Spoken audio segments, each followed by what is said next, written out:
What's up everybody, Happy New Year, it's 2026, so we're kicking off the year strong with a New Balance review in collaboration with Aimé Dore in this 991 in the chocolate colorway. So this is a joint collaboration between Aimé Dore and New Balance, and the two have partnered together many times in the past. Most recently, they dropped 2 pairs of the 991 V1, and these released back on December 18th for a price of $280 US and a very expensive 435 Canadian dollars after conversion.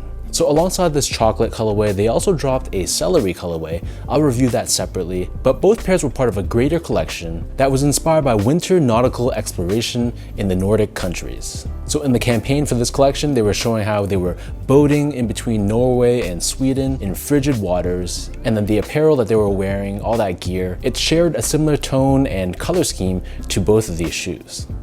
So as usual, this pair is made in New Balance's factory in Flimby, England, which explains why it has that higher retail price. But to be honest, I was a bit surprised that they went back to the 991 V1 given how successful and how much more comfortable the 991 V2 is. But it's great to not forget about where things started, so I'm personally not mad that they brought it back to the V1 silhouette. So first things first, here's a quick look at the packaging. So this comes in a black-based cardboard box. We have this oval-shaped cutout on the top lid with ALD branding. So taking a deep dive into the shoe itself, starting things off with a toe box, the base layer here is covered in a light beige colored genuine leather, and it's completely perforated. Right above this, towards the laces, we have a black colored reflective 3M panel, and then overlaid on both sides of the toe box, we have these bright red synthetic leather overlays. Surrounding the front toe cap, we have a waxed Italian suede, which gives it a bit more water resistance and a bit more durability. This same waxed suede covers the eyelets of the shoe, whereas the top 2 eyelets are constructed out of a sail or cream colored TPU or plastic. Underneath this on the mid panel, we have more of that waxed suede, and then stitched on top of this, we have another reflective 3M layer with the New Balance N logo.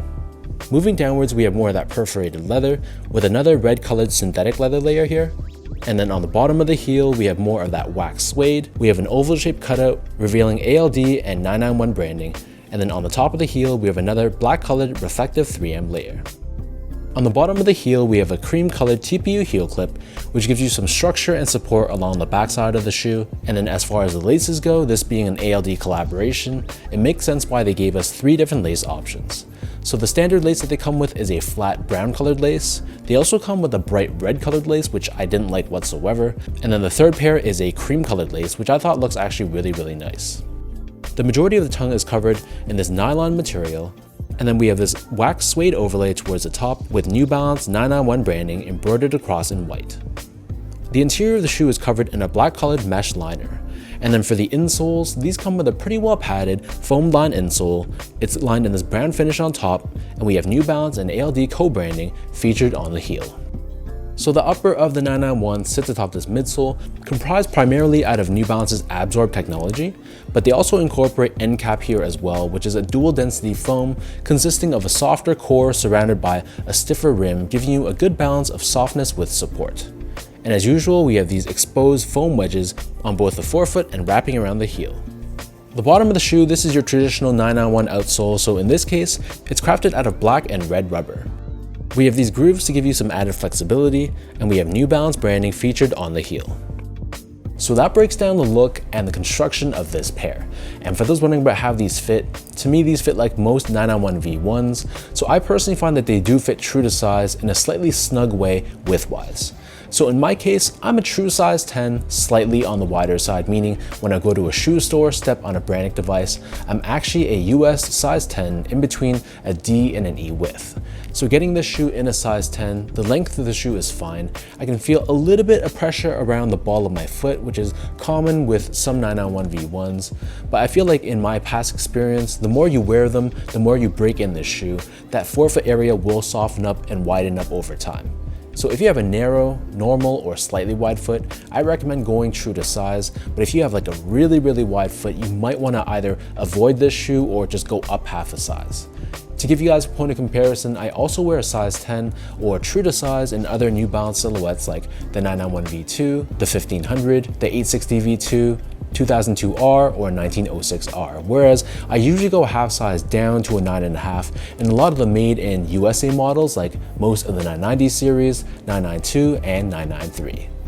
Moving on to the comfort of this shoe. So the 991 V1, I find it's okay from a comfort standpoint, but it's nothing really to write home about. In comparison, the V2 is a much more improved shoe when it comes to comfort. You just feel more cushion underfoot, whereas for these, especially underneath the forefoot, it feels pretty firm and there's not too much comfort if you're looking for a very soft feeling underfoot. That's not to say that it's uncomfortable though. Generally speaking, this shoe is still a great shoe. But in terms of the comfort, this is where I'm really nitpicking. I just find that models like the 993, 992, they just have more of that give underfoot, whereas these feel much firmer in comparison. So if you're coming from something like a Chuck Taylor, I think these will be a significant upgrade. But if you're used to more of that softer feel, then you might be a little bit disappointed with how these are underfoot. Finally, in terms of the quality and the overall craftsmanship, so first off, material quality I thought was really solid. The materials here I thought were great. Both the perforated leather and this black suede I was pretty impressed with. Yes, they do utilize some synthetic materials, which is common across basically every New Balance shoe, but for the most part, the materials really felt like they were a cut above standard. The overall build I thought was fine as well. My pair had no major issues to complain about. The stitch job was good, the panels were symmetrical and lined up. So all in all, I was really impressed with this in hand. It really felt like more of a special elevated collaboration, which it should.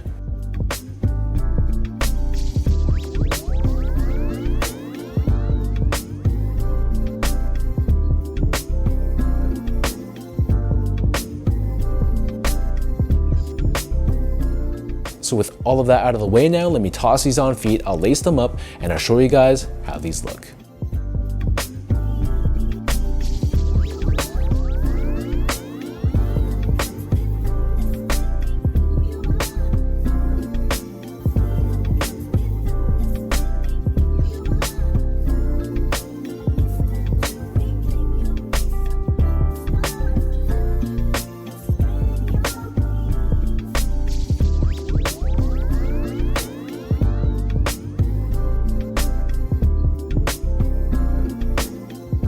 I know this collaboration hasn't been the most well received. The colorways, they're a bit of an acquired taste.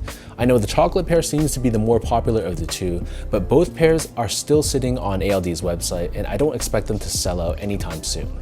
Part of the reason for that is also because of the extremely high price point, especially the Canadian converted price. 435 Canadian dollars is just extremely expensive. Is that worth it for this shoe? Probably not. But price aside, I really was pleased with this chocolate pair in hand, and it really felt like an elevated collaboration, so in that sense, I'm happy with it. So leave your thoughts down below, let me know what do you guys think about this chocolate colorway of the New Balance 991 in collaboration with ALD. What are your thoughts on this colorway? I know some people didn't love the hits of red. I think it gives it a little bit more pop, which I liked. But however you feel, drop your thoughts down below and let's talk about it. As usual, if you guys enjoyed this review, be sure to like, comment, and subscribe to my channel if you haven't yet. You can check out my social media accounts, which I'll link down below. And as always, thank you for your continued love and support. Happy New Year once again, and I'll catch you all in my next video.